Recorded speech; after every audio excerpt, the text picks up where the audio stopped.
Allô, bonjour, bonjour, bonne année, bonne amokona, le premier dimanche année.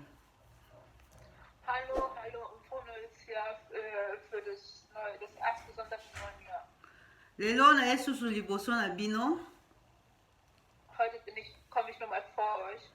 Ngai oyo Serre Zéro na ministère Racheter le temps.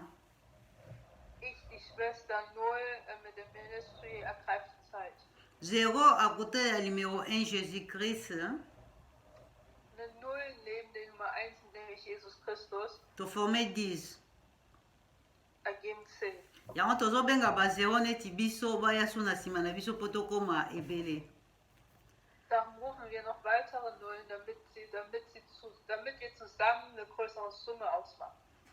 Lelo toye lisusu kolobela na kombo ya Jésus-Christ numéro 1. Heute möchten wir nochmal im Namen von Jesus Nummer 1 reden. Na liboso eloko na ye naloba ete toye koremercier Jésus-Christ. Das erste, was ich sagen möchte, ist, wir möchten Jesus danken. Na mbula nyonso tu touti kopase 2020. Für das Jahr 2020, das wir vollendet haben. Kino Nzambe asali biso ngolu tosilisa ngo ti lelo tokomi na le 3 janvier 2021. Durch Gottes Gnade haben wir das Jahr verendet und sind an dem heutigen Tag, der 3.1.2021 angelangt. Yango toye kosala ba action de grâce epasi ya Jésus-Christ. Deswegen sind wir gekommen, um Jesus unsere Dankbarkeit zu zeigen. Yango teme na ngai ya lelo ezali ke action de grâce. Deswegen das heutige Thema die Aktion, Dankbarkeitsaktion. Toye koremercier na ye na nyonso asaleli biso na 2020. Wir möchten ihm danken für alles, was er im Jahr 2020 für uns getan hat. Na problème nyonso tokutanaki nango na 2020. Alle Probleme, die wir durch 2020 durchgegangen sind oder begegnet sind. Toperde bato ebele. Wir haben Menschen verloren. Tobwelisi bato ebele bazwi maladi. Viele sind krank geworden. Mais biso toye obele koloba na Jésus-Christ merci. Aber trotzdem kommen wir hin und sagen. Yango tokozwa Bible na biso tokotanga na Esaïe chapitre 12. Deswegen nehmen wir die Bibel und lesen in Jesaja 12.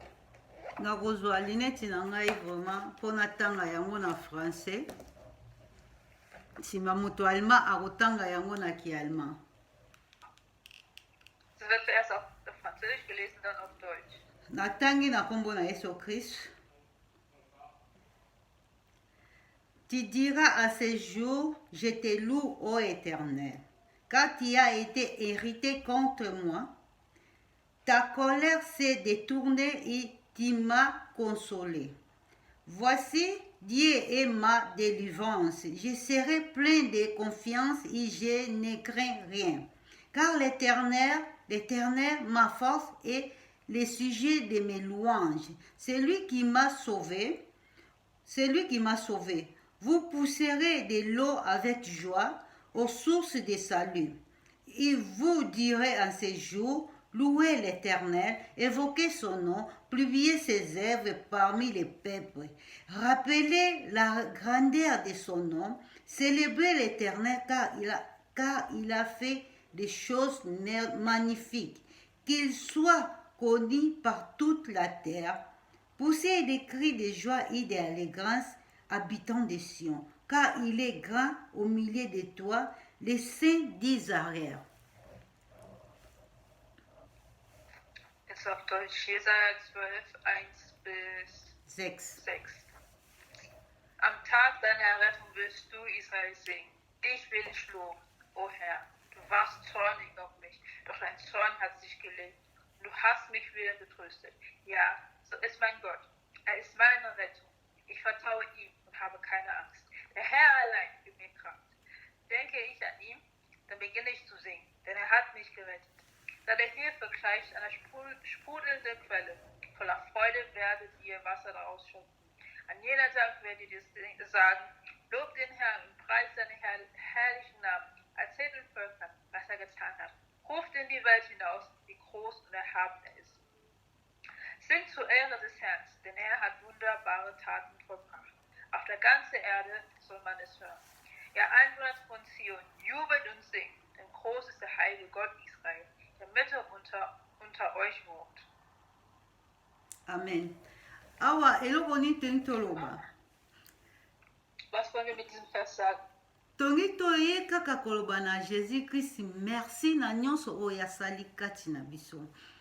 Wir möchten Jesus danken für das, was er in unserem Leben getan hat. Tomoni na 2020 ba mipepe nyonso oyo esalaki.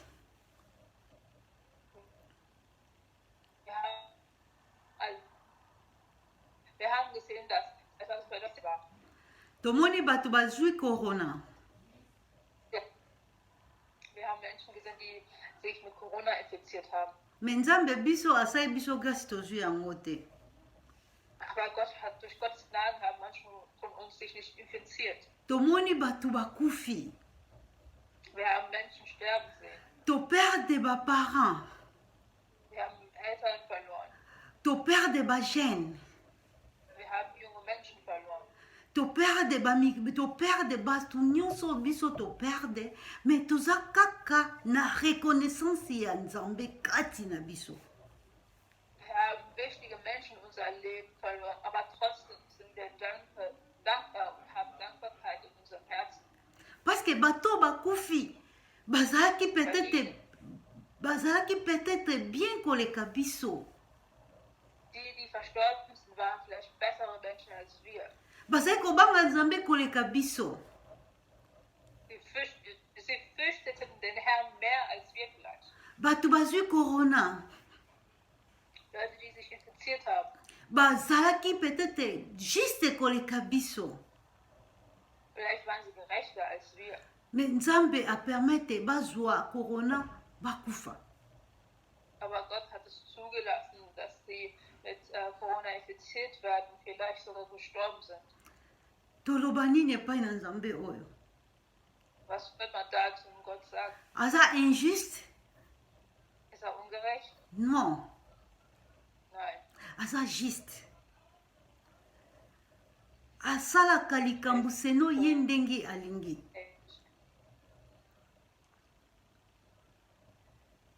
Gedeckt. Komm. Ja, donc toye liboso ya peuple de Dieu tosala ba action de grâce. Peut-être yo non osali action de grâce te. Olobi ke problème erenga na 2020 eleki makasi mingi nazomona tina na pesa nzambe remerciement te. Yango na ye na bana. Mit diesem Video möchte ich uns ermutigen, eine Dankbarkeitsaktion zu zeigen. Vielleicht bist du durch das Jahr 2020 gegangen und hast gesagt, es lohnt sich nicht dankbar zu sein, weil ich habe nichts, wozu ich dankbar sein kann. Mais ndeko na nga na ye koloba noke ezala reconnaissant na souffle de vie oyo nzambe apesi yo kino lelo le 3 janvier.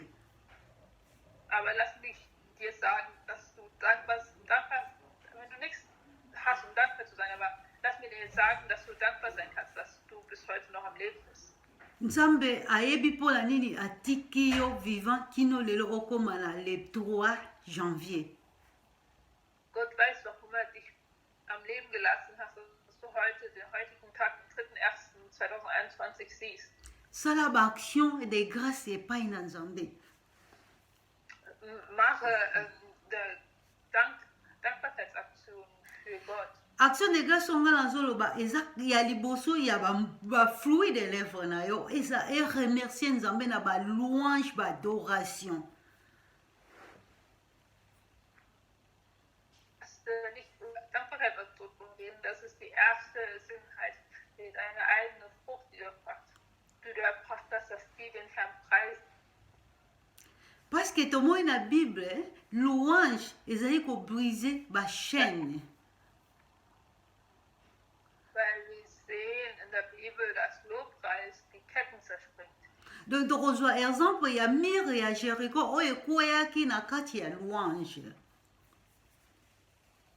So sehen wir uns die Geschichte von der Mauer von Jericho, wie sie durch Lobpreis gefallen ist. Donc action de grâce oyo okosala ya balouange yango ekokwesa bamire oyo etelami liboso na yo.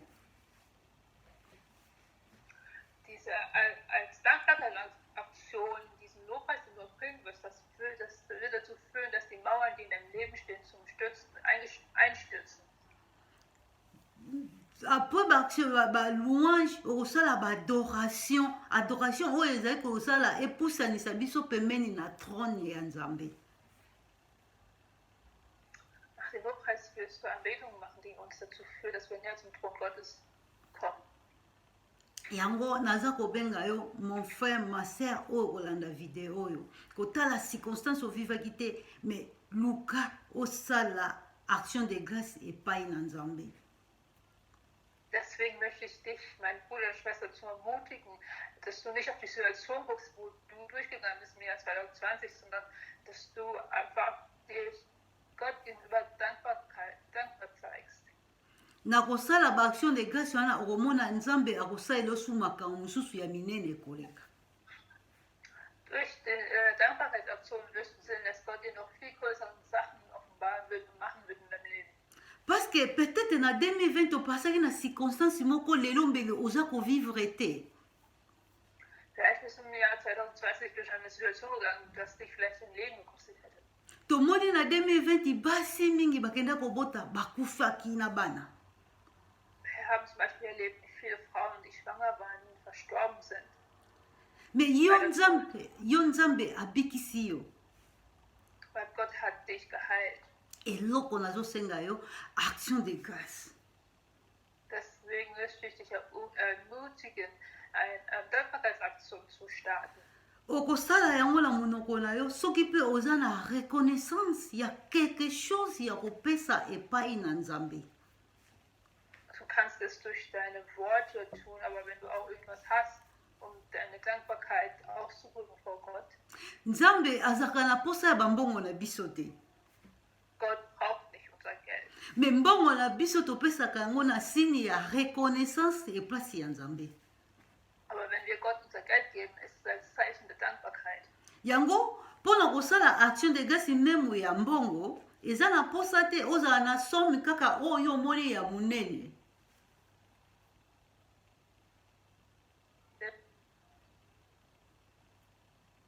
Deswegen, wenn du auch Geldspende machen willst, muss es nicht eine große Summe sein. Okokozala na 100 €. Du kannst 100 € haben. Ozwi 100 € wana opesi na association ya bofelin. Dass diese 100 € nehmen und es in einer Waisenorganisation geben. Ekolesa 100 orphelins. Es kann dann vielleicht 100 Waisen versorgen. Odefisi Nzambe. Damit leist du Gott. Parce que Bible elobi oyo azopesa na orphelin azali kodefisa Nzambe. Weil die Bibel sagt, wer den Waisen versorgt, der leiht Gott. Nzambe azali ingrat te neti biso bato ya mokili. Und Gott ist nicht geizig wie wir Menschen. Soki topesi epai na Nzambe memo 1 centime. Wenn wir Gott vielleicht nur 1 Cent geben, Nzambe akosouvenir na biso na mokolo moko na jour moko akosouvenir na biso tokokoma na moment moko oyo Nzambe akosouvenir na biso likolo ya 1 centime topesaki mpo tolesa orphelin. wird sich Gott an uns erinnern, auch wenn wir in schwierigen Situationen sind, an diesen 1 Cent, die wir diesen Waisen gegeben haben. Yango naza kopesa yo secret ya liloba na Nzambe. Deswegen möchte ich dich diesem Geheimnis des Wort Gottes geben. Secret oyo Nzambe asala nga nazala ndenge nazali lelo. Das ist das Geheimnis, das mich macht zu dem, was ich heute bin.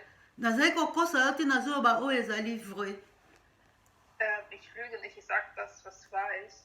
Na baaction de grâce na physique mpe na monoko na yo. Durch Dankbarkeitsaktionen, durch durch physikalische und durch deine Worte. eza koopere bamiracle na monde invisible mpe na monde invisible. Bewirkt das Wunder in unsichtbaren und in unsichtbaren Welt. Yango nalingi kobelela yo ma sœur, mon frère, fanda soit joie raisonnement na yo tia yango en œuvre lobake makambo ser zero alobi lelo elobi nini. Deswegen möchte ich dich ermutigen, dass, meine Schwestern und Brüder, dass wenn du dieses Wort hörst, dass du darüber nachdenkst, was diese Worte bedeuten. Partager vidéo na mutu nyonso oyo akoti na 2020 ayeba kosala action de grâce epai na Nzambe. Verteilt dieses Video an alle Menschen, die das Jahr 2021 erreicht haben und undankbar wissen oder sich daran erinnern sollen, eine Dankbarkeitsaktion zu starten an Gott. Parce que Nzambe azokoloba na nga 2021 Weil Gott sagt zu mir, dass 2021 ezali ane moko ya tozala na amour mpe compassion na bato. ist ein Jahr, in der wir Nächsten leben sollen und Erbarmen zeigen sollen. Donc compassion na bato ya pasi mpe amour na bato oyo baza kosouffrir.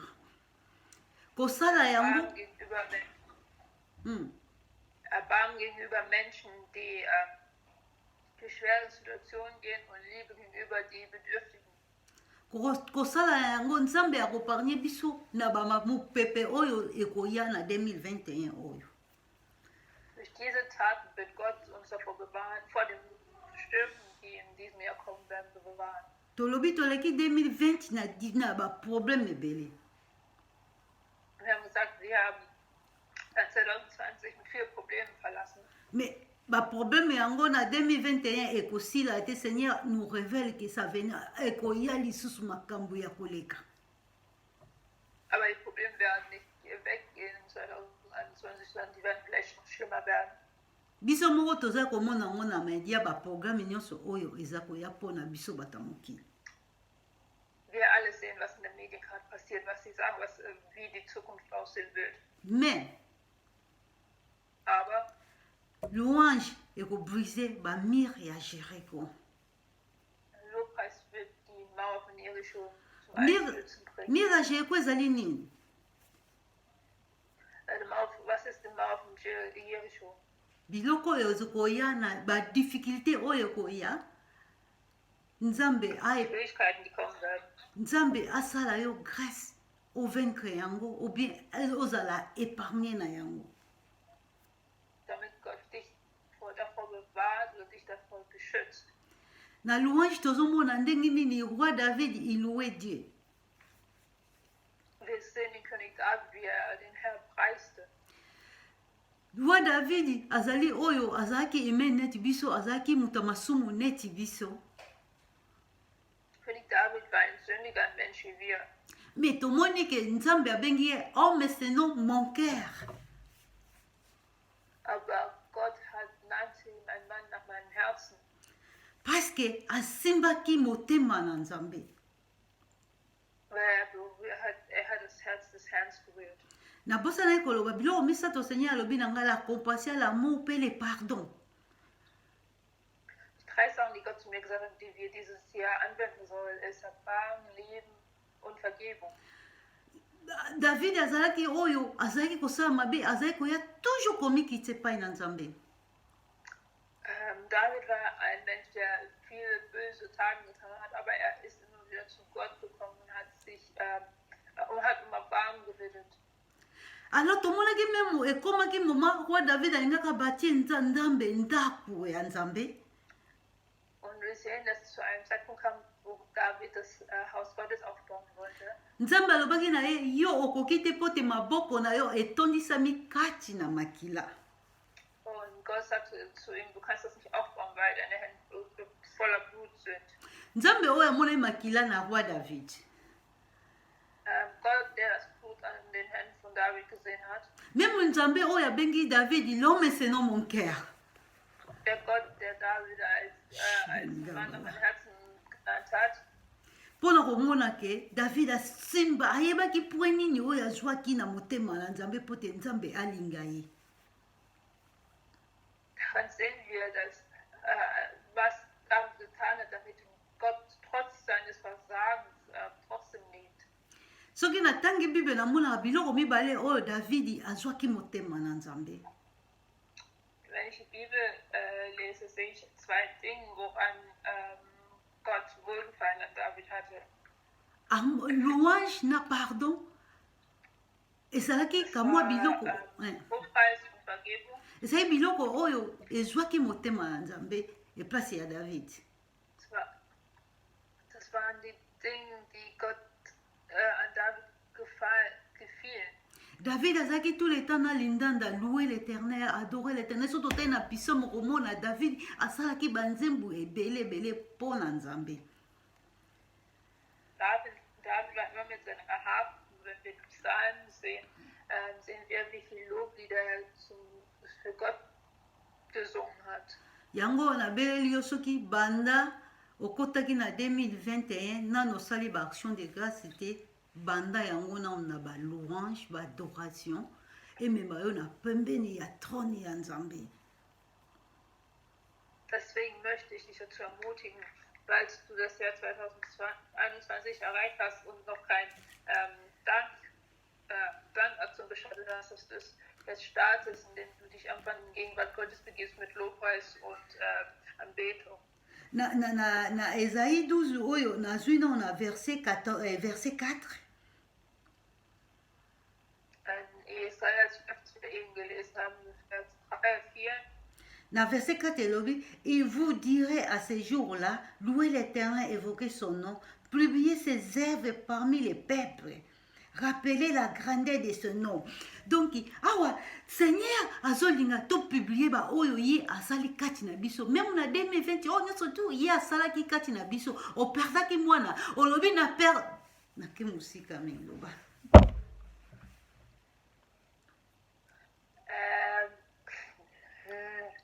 Gott, also wie im Vers Jesaja 12 hier steht, Gott möchte, dass wir seine Wohltat, die er uns getan hat, dass wir das verkündigen. Na o nyoso tu o perdaki mwana na 2020, mais na 2020 o lobi Seigneur merci, même na perdaki mwana na lobi merci na nyoso oyo salaki na bomoi nanga na 2020. Auch wenn vielleicht ein Kind verloren ist, kannst du sagen, Gott, danke dafür, was du in diesem Jahr 2020 getan hast. Und, ja. Na kosala yango, mokile komona vraiment ke ozali mwana na nzambe. Wenn du es tust, wird die Welt sehen, dass du ein Kind Gottes bist. Alobi to publier ba bien fait na ye, ba haute fait na ye, na ya bien, na ya mabe, to publier o ya sali kati na biso. Er sagt, wir sollen zeigen, was er in unser Leben getan hat, das Gute und das Schlechte. Na yango nzambe akosalela biso susu ba grande chose. Dadurch wird er noch größere Dinge an uns tun. Operdaki mwana. Du hast ein Kind verloren. Na 2020. 2020. Nzambe akoki kopesa yo mapasa na 2022. Gott kann dir Zwilling geben im Jahr 2021. Azali nzambe. Er ist Gott. Operdaki musala. Du hast Arbeit verloren. Nzambe akoki kopesa yo susu na mbula oyo. Gott kann dir eine bessere Arbeit dieses Jahr geben. Operde yo businessman, yo business frère, operdaki ba business na yo. Nzambe akoki kofungoli yo su ba porte mosusu na 2020 apokaka ozali reconnaissance na louange na adoration oye asali kati na 2020 na bomoi na yo. Ya bien na ya mabe. Du hast vielleicht als Businessperson ein Business verloren. Gott kann dir eine viel größere, bessere geben für das Schlechte oder Gute, das du im letzten Jahr erlebt hast. Yango tokozwa susu na livre ya Sophonie.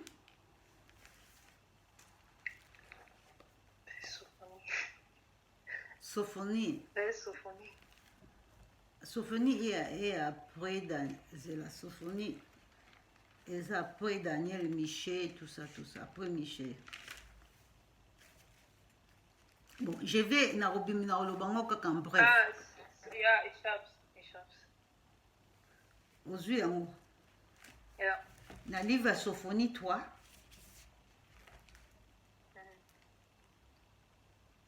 Sophonie chapitre 3, verset 14.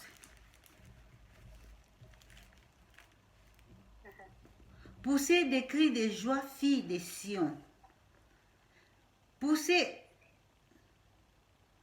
des cris d'allégresse, Israël. Réjouis-toi et triomphe de tout ton cœur, fille de Jérusalem. Freut euch, ihr Israeliten, jubelt laut, ihr Menschen auf dem Berg Zion. Singt und jauchzt aus vollem Herzen, ihr Einwohner von Jerusalem. Na 15 elobi boye, l'Éternel a détourné tes châtiments. Il a éloigné ton ennemi, le roi d'Israël éternel, au milieu de toi. Lise bis 15. 14 bis 15. Der Herr hat das Urteil gegen euch aufgehoben. Eure Feinde hat er hinweggefegt. Nun lebt er selbst als König Israels Mitte unter euch. Kein Unglück wird euch mehr treffen.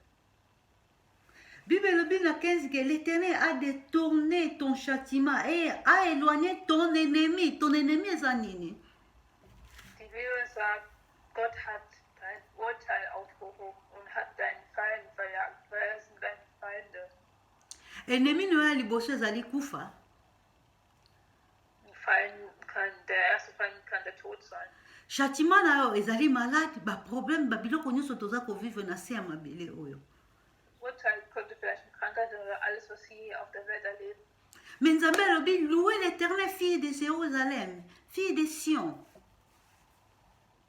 Aber Gott sagt, preist in ihren Einwohner von Sion. Nzambe alingi donc to louer ye, to adorer ye, to reconnaître ye na nyonso. Gott möchte, dass wir ihn preisen, ihn loben und ihn anbeten für alles, was er tut. Yango na ye kosalaka mwa video moke oyo parce que chapitre oyo Seigneur azopesa yango peut-être le 25 ozalaki na adoration te, le premier le 31 okotaki na adoration te na louange te, yango naye koinvite yo osala ba action de grâce na thème oyo action de grâce ya 2021. Deswegen will ich kommen und diese Videos kommen, weil diese Versen habe ich die ganzen Wochen begleitet und berührt. Und vielleicht hast du in den ersten 2 Tagen von diesem Jahr nicht die Zeit oder die Zeit oder die Lust gehabt, eine Dankbarkeitsaktion zu starten. Deswegen möchte ich dich ermutigen, dass du es jetzt tust. Nakomi na suka na liloba ya Nzambe. Ich bin am Ende mit dem Wort Gottes. Seigneur azotianga toujours au cœur na bato oyo nanu bayambi Yesu Kristo te kati na bomoi na bango.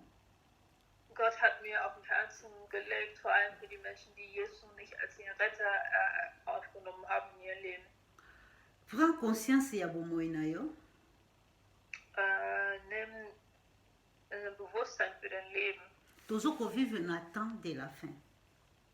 Wir erleben die letzten Tage. Na temps de la fin oyo tozo komona makambo nyonso oyo ekomama na Bible ezali kokokisama. In dieser Zeit erleben wir alles, was in der Bibel steht, wird real. Na yo ngai nayebi Bible na oyo na oyebi Bible te tozo kovivre yango même soko otanga Bible te. Du, der die Bibel vielleicht nicht liest und ich, die die Bibel liest, wir leben alle in derselben Zeit. Yango nalingi otya vi na yo na ordre epai na Nzambe. Deswegen möchte ich, dass du dein Leben vor Gott ordnest. Otambolaka na vie ya Nzambe te. Vielleicht führst du ein gottloses Leben. Ozalaka intéressé na Nzambe te. Du bist nicht an Gott interessiert. Eloko ya liboso na ye namema yo ke souffle oyo oza nango lelo ti lelo le 3 janvier.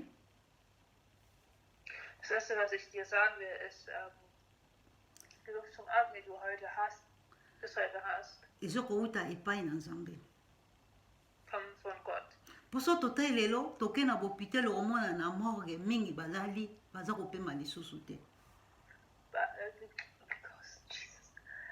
Weil wenn wir in den Krankenhäusern schauen, sehen wir, dass es dort Menschen gibt, die nicht mehr am Leben sind. lokola yo oza kovivre tia vi na yo na nordre soki nano oyamba yesu kristo te Aber du hast die Gnade, noch im Leben zu sein. Deswegen ordne dein Leben. Und wenn du Jesus noch nicht angenommen hast, soki nano ndimani yesu kristo te yamba yesu elongo na ngai nimm ihn gleichzeitig mit mir auf.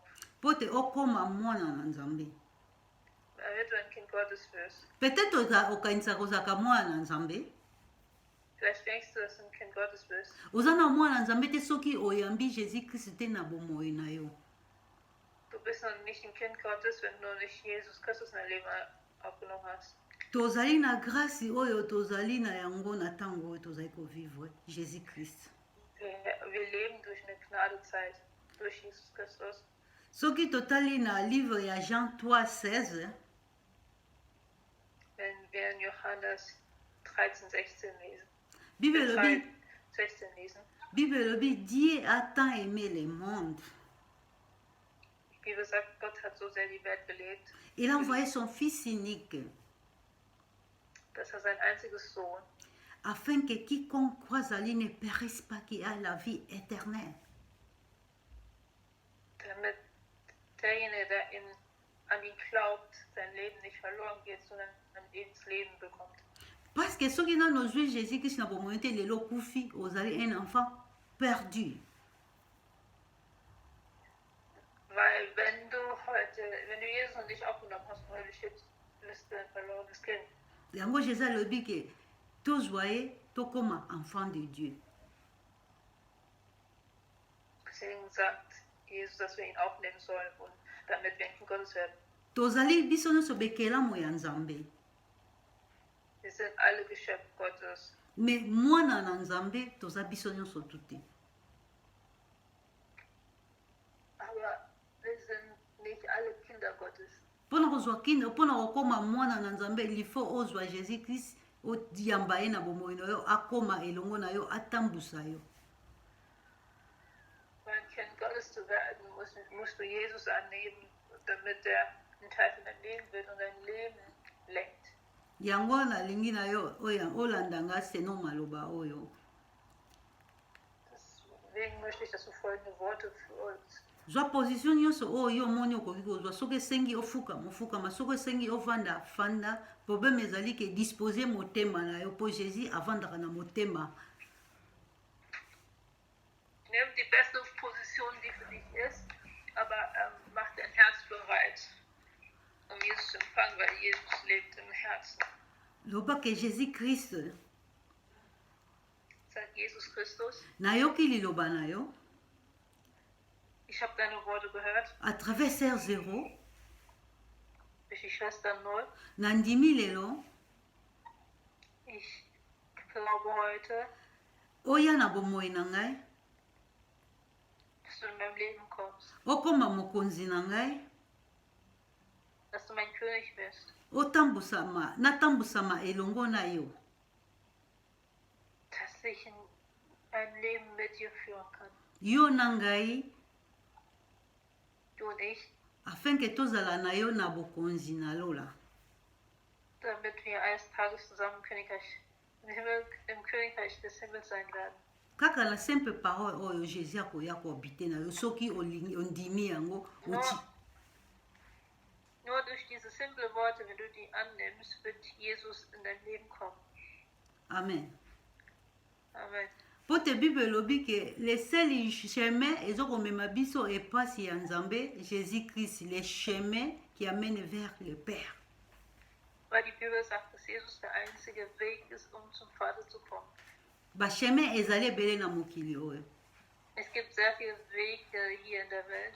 Mais le seul chemin qui nous amène vers au Père, auprès du Père, c'est Jésus Christ. Aber der einzige Weg, der uns zum Vater bringt, ist durch Jesus Christus. Yango soki oyambi ye okokoma différent. Deswegen, wenn du ihn annimmst, wirst du anders da. Na koyamba ye